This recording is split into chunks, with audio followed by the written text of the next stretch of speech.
My 30-year-long husband is furious over an old cheating scandal. I'm filled with remorse, and our family's in chaos. I'm currently facing a significant struggle and could really use some advice and support from others. I'm a 49-year-old woman, and for the sake of this conversation, I'll be called January. My husband, who is 50, will be Jerry. These aren't our real names, and I plan to delete this account after posting to protect our privacy. Jerry and I have had a happy marriage for 27 years and have two wonderful children, a 26-year-old son and a 24-year-old daughter. He was my first love and remains the only man I've ever truly loved.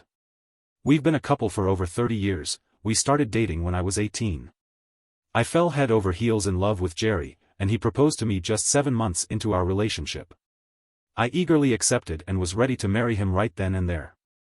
At that time, he was in his second year of college, and I was working at a local Home Depot franchise in our hometown. Our plan was to stay engaged until he graduated and secured a job before we got married. I was perfectly fine with that, even though it meant waiting almost 3 years to tie the knot. My love for Jerry was so deep that I was looking forward to spending the rest of my life with him. The college he attended was located about a little over 2 hours away from our hometown. He usually came home almost every weekend to be with me. However, there were occasional weekends when he stayed at school to study or when bad weather prevented his return. During those times, we'd spend hours talking on the phone several times a day. This was about 30 years ago, so there were no smartphones, texting, or the internet. We relied on good old-fashioned landline phones. It's funny, sometimes I feel so old thinking about it. About a year into our engagement, I got impatient and suggested that we get married sooner rather than wait another 2 years for him to graduate. I explained how much I wanted to be his wife and expressed my concern that he might meet someone else at school and leave me, which was probably just my unfounded fears. Jerry assured me that he would never do such a thing and professed his love, adding that waiting would allow us to ensure we were really compatible and financially ready to start a family. Now, here's where I made a huge mistake.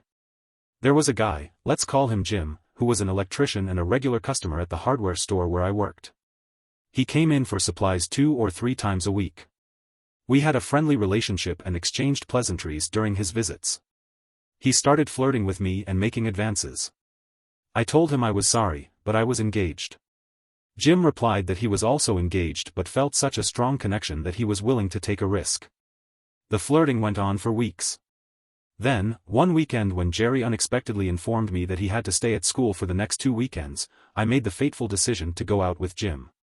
We went on a few dates, and after our 3rd date, things escalated, and I ended up in his bed. Over the next few weeks, while his fiancée was at work, we met at Jim's apartment 3 more times. I know what you're probably thinking about me right now, and I have to agree. I think I temporarily lost my judgment. But as soon as Jerry returned home, I came to my senses and immediately ended things with Jim. Jim was devastated and begged me to run away with him. Breaking his heart was something I hated to do, but I told him that we had to end it. I made it clear that we were both engaged and that Jerry was the love of my life. We went our separate ways. He stopped coming to the store, and I haven't spoken to him since. 2 months later, Jim got married to his fiancée, let's call her Susie, and 18 months later, I married Jerry. We've had a happy marriage ever since.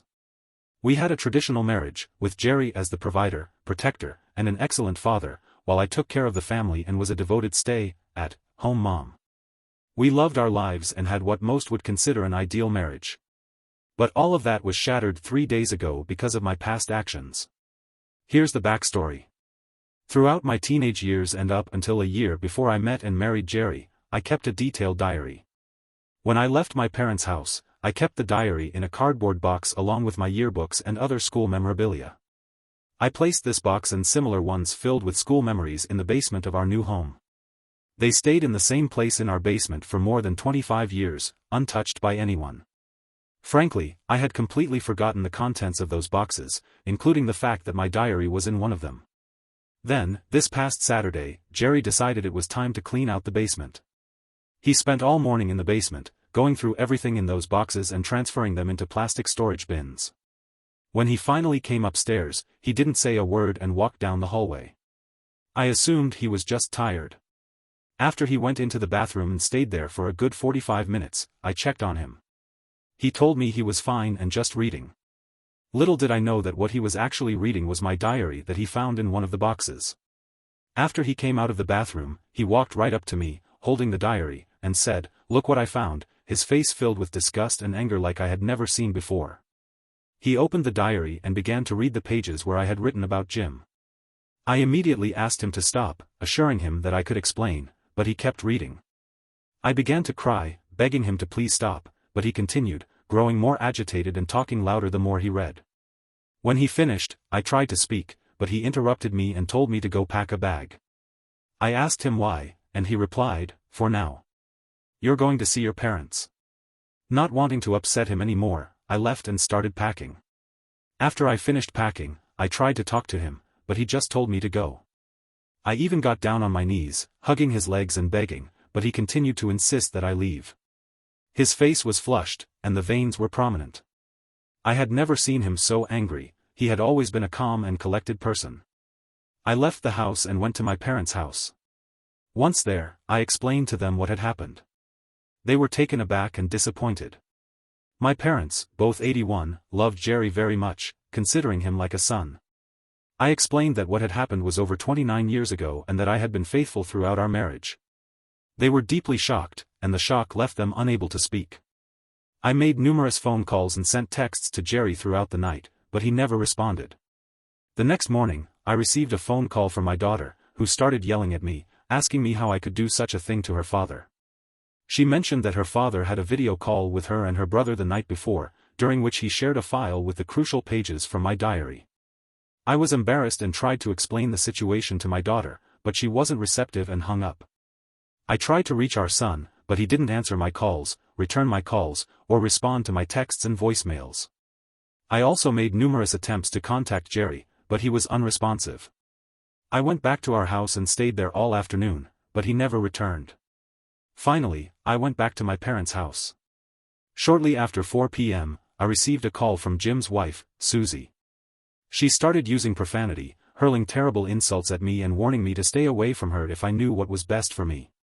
I tried to have a conversation with her, but she also abruptly ended the call.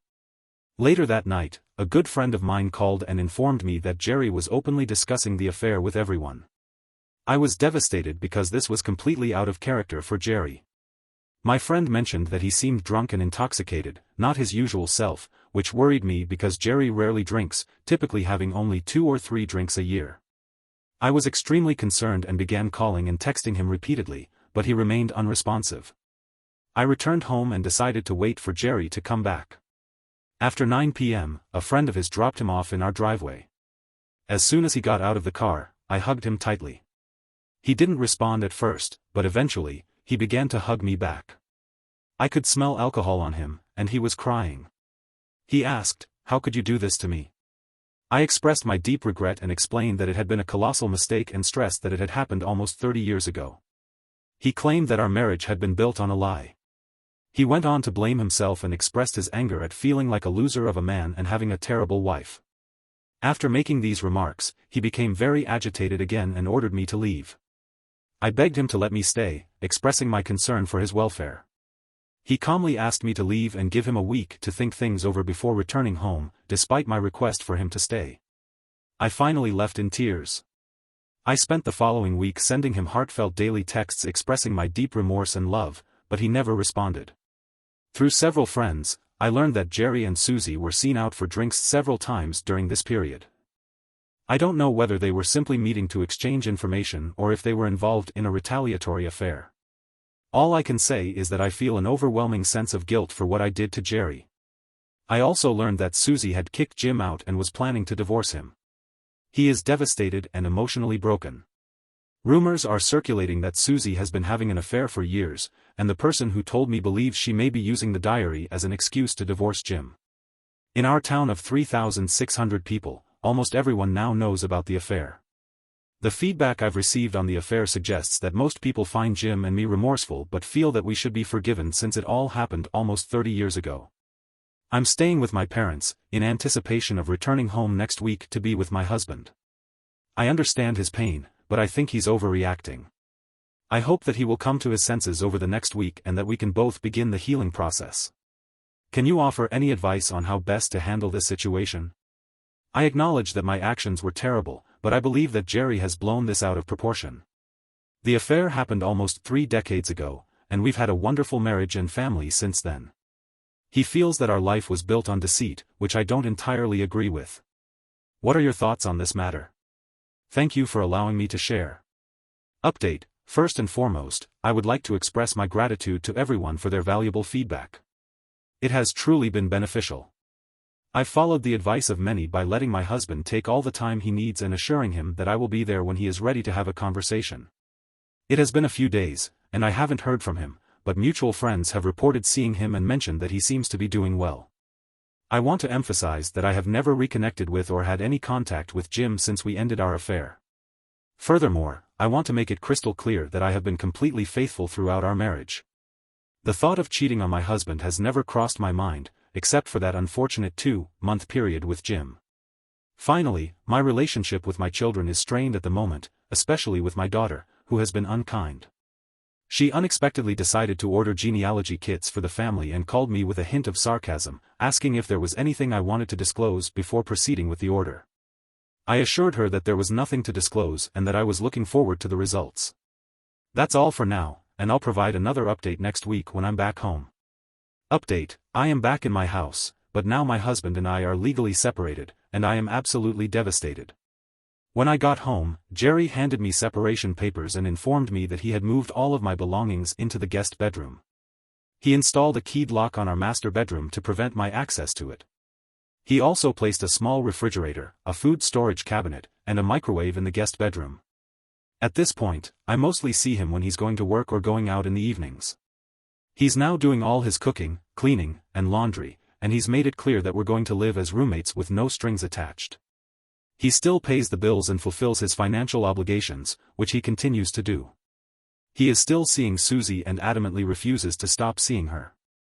Whenever I inquire about what's going on between them, he either ignores me or responds with, "I'm keeping a journal, and I'll share it with you in 30 years. On several occasions when I've tried to initiate intimacy, he callously told me to go to the gym if I needed that kind of attention. It's something I still can't fathom. It's as if he's discarded our love and developed resentment towards me. I feel completely shattered." According to a close friend of mine, her husband revealed that Jerry was sitting at a table with a group of men yesterday at a local social club that we all belong to. Jim was also present and approached Jerry. Jerry initially requested a private conversation, but Jim ignored him at first. However, Jim persisted, even to the point of pleading with him in tears. Based on the reports, in desperation, Jerry responded to Jim by telling him to go away and warned him that it was in his best interest to stay out of the situation or he'd face consequences. The discovery of this frightened me because Jerry has never shown meanness or violence before. I'm afraid that something has changed in him mentally, as he's no longer the kind and loving man I've known for 3 decades. I honor Jerry's wishes and have assured him that I'll be here when he's ready to have a conversation. I'm also thinking about getting a part-time job to keep myself busy, since there isn't much for me to do all day now that Jerry has taken over most of the household chores. That's all I have to share for now. I'll provide another update if anything noteworthy happens. Thank you for your well-wishes and blessings. In my last update, I wanted to come back and provide an update on my current situation. I feel it's the right thing to do, given all the valuable feedback I've received over the past year. My circumstances have taken a turn for the worse. Jerry and I are now officially divorced, and I find myself completely alone. As I mentioned in my previous update, we were living under the same roof, and I was doing everything in my power to reconcile. We continued this way for 2 months, and during this time, I began to hope that things were getting better. One day, Jerry approached me with a request to talk. By then, the anger had subsided, and he seemed solemn and sad. What he told me next shattered my spirit. He revealed that he no longer had romantic feelings for me and he wanted a divorce. He did express some regret for his challenging behavior over the past few months. I begged and pleaded with him for several days, but his decision remained unwavering.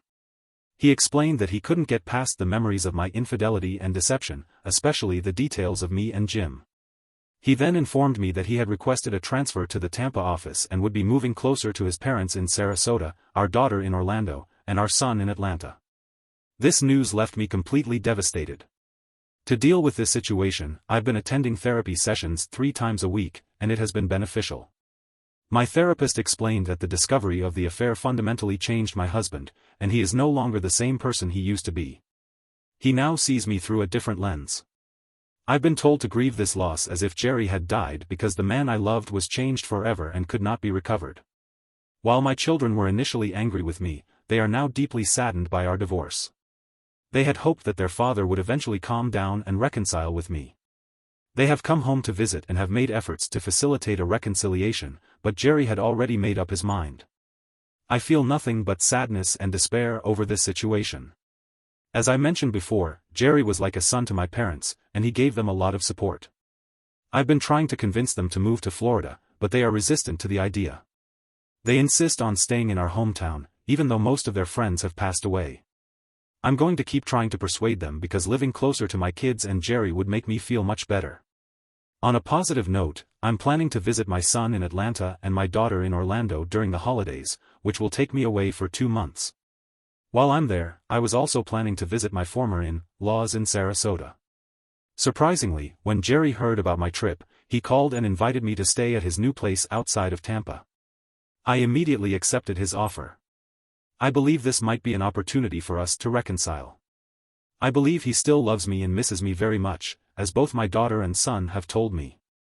I think he needed to distance himself from this town and the painful memories, and his affair and divorce were a way of punishing me. Now that he's done that, I think he realizes that our love is strong and that we are meant to be together. As for Jim and Susie, I heard that Susie was pretty upset about Jerry's move because they had become close, and he had supported her during her divorce. She insists that they were just friends, and Jerry has never admitted to anything. But I've heard that they had a passionate affair for several months before Jerry moved.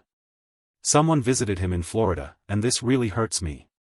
If having an affair was what Jerry needed to work through his feelings and find healing, I suppose I can accept that. I'm burdened with immense regret for my foolish affair and feel incredibly stupid for not destroying that diary when I had the chance nearly 29 years ago. I considered shredding it at the time but ultimately decided to keep it. I constantly shake my head and kick myself for that decision. Alright, that was a rather difficult story. Now let's move on to another one. Stay tuned as we dive into story 2. In July, my 34-year-old wife went on a business trip from Thursday to Saturday. On the same Saturday evening, we went to my stepfather's, and everything seemed normal. The following Sunday, we continued with our usual routine of doing some grocery shopping and getting ready for the work week. When the work week began on Monday, everything seemed normal. We exchanged our usual texts during the day. But on my way home from work, she texted me about a possible yeast infection and mentioned that she was going to get it checked out. I sympathized and made a light-hearted remark like, "I hope it's not an STD." She responded with a laugh, and that seemed to be the end of it. A few hours later, before I had a chance to see her, she sent another text saying that my comment earlier about it being an STD was weird. She asked, "Do you think I'm cheating on you?" I chuckled and replied, not laughing out loud. But her comment struck me as odd at the time.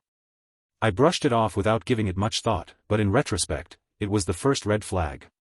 2 days passed, and she informed me that her condition had worsened, and she needed to go back to the doctor. I felt sympathy for her, knowing that she had experienced mild discomfort like this before, but never to this extent. When she returned from her second doctor's visit, she said she now had thrush in addition to a severe yeast infection. I remember wondering what thrush was, and she explained that it was a throat infection in a somewhat joking manner. I told her to stay away from me if she was sick because I didn't want to catch anything. Looking back, all of these events marked the second red flag. For the next few days, including the weekend, she was confined to bed most of the time. She called in sick to work because of her illness but managed some tasks from home. During this time, I kept my distance, watching her from afar as she rested in bed or on the couch, feeling sorry for her. She was clearly unwell, and there wasn't much I could do for her. As she began to recover over the next week, I began to notice that something was wrong with her. One day, I came home from work, and she was sitting on the couch, looking troubled. I asked her what was bothering her, and she mentioned that she was going to see a counselor. This confused me a bit, and I asked if I should go with her or if I should consider counseling as well. She declined, explaining that she wasn't feeling herself and needed to talk to someone. I agreed, and this was the third red flag. A few days later, after I had just taken a shower, I found her sitting on the bed, crying again. I asked her what was wrong, and she said, "This is it. Is this the best that life has to offer? Is this what we want? Is this what you want? What do I want? Is there more to life than this?" I was taken aback for a moment because it took me some time to understand the meaning of her questions. I didn't really know how to respond, so I asked her to clarify. She simply replied, "Never mind," and I don't remember what happened after that. Then, on August 14th at 9 p.m., as we were getting ready for bed, she started to cry again. I asked her what was troubling her, and her tears intensified. I reassured her and said I knew something had been bothering her over the past few weeks and that whatever it was, we would work through it together because I loved her. She responded with, "I can't tell you. If I do, you won't want to work it out." In that moment, I felt a surge of nervousness or adrenaline in my stomach, and I begged her, saying, "Please tell me." Then she dropped a bombshell and said I had a one-night stand. At that moment, all the warning signs, all the little things that had happened in the previous weeks, suddenly fell into place like pieces of a jigsaw puzzle coming together. Here's what happened. After finishing her work for the day, she decided to stop at a bar for a drink before returning to her hotel. She sent me a picture of the beer she was having, and I replied with the usual, "Love you, good night." While she was at the bar, she struck up a conversation with a guy who, of all things, happened to know my name. They ended up chatting all night, had a few more drinks, and finally left the bar around 2 a.m. They went to his place, where she performed oral sex on him, and then they had unprotected intercourse. I asked her if he finished inside her, and she claimed he didn't, saying he pulled out and did it on her stomach, but I couldn't be sure. It turned out he had HSV and gave her what she initially thought was a yeast infection. The thrush in her throat was actually an HSV outbreak. I distinctly remember feeling completely heartbroken, devastated, shocked, and in utter disbelief when she told me all these details. I struggled for months after what we call D-Day, the day of discovery. It affected me to the point that I had to take medication for a while to stabilize myself. I knew something was physically wrong because I felt terrible all the time. As it turned out, my blood pressure had shot up to 149/127. No wonder I felt so terrible. To provide some context, I would say that we had a strong marriage. We were often considered everyone's favorite couple, and even my father compared us to Ken and Barbie. I'm sharing this to emphasize the point that we were not a dysfunctional couple with blatant and obvious marital problems. However, what happened challenged that perception. When I confided in some of my closest friends and family, they all reacted with wide-eyed amazement and, "Are you serious?" It was a total shock, not just to me, but to everyone who knew us. She had been seeing a counselor for the entire time. She has delved deeply into every aspect of what happened, the reasons, the methods, everything. She confessed to me that she doesn't know why, out of all the times she's been approached by guys, she gave in this time. However, in the grand scheme of things, the reason doesn't really matter because what's done is done, and it only takes one incident to bring down a marriage, she said. She mentioned that he made her feel wanted, gave her attention, and apparently boosted her self-esteem by calling her beautiful. But if that was all it took, she had her own issues to deal with. And unfortunately, she wasn't mature enough to address them or acknowledge that something was seriously wrong before it was too late. I realized that it takes two to create a problem, and I still played a part in all of this. I can't take responsibility for her actions, the way she treated me, our marriage, and the damage she caused. However, I can see where I could have been a better husband, been more attentive, more involved, in essence, more of what she needed. These are lessons I've learned.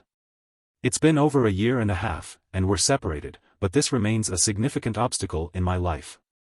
I've chosen to move on from her and our marriage, and it's a struggle because this was never what I wanted. She wants to stay together and work things out, but for me, the damage is too great. Over the last year and a half, I think she has made a sincere effort to make amends. But with the STD involved, I just can't. Knowing all the details of what happened, I just can't bring myself to do it.